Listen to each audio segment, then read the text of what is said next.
क्योंकि ये मौका ये अवसर अपना सभी को नहीं मिलता।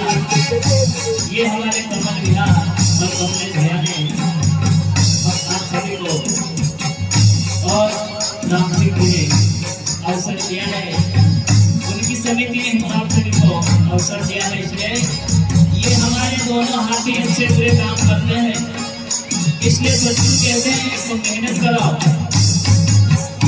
हम क्यों इसको आगे बुलाते हैं, क्योंकि इन्हीं हाथों से छोटे सीधे कर्म करते हैं।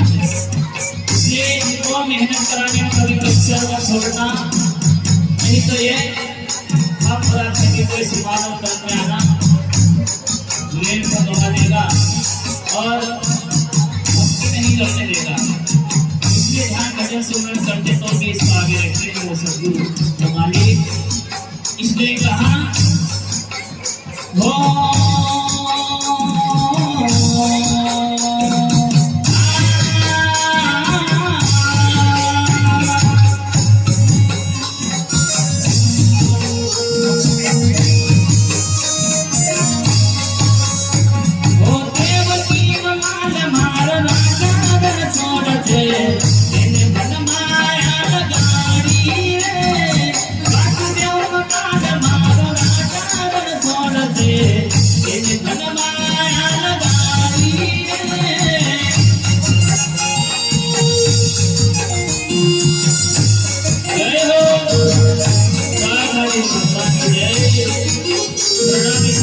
जय हो, जय हो।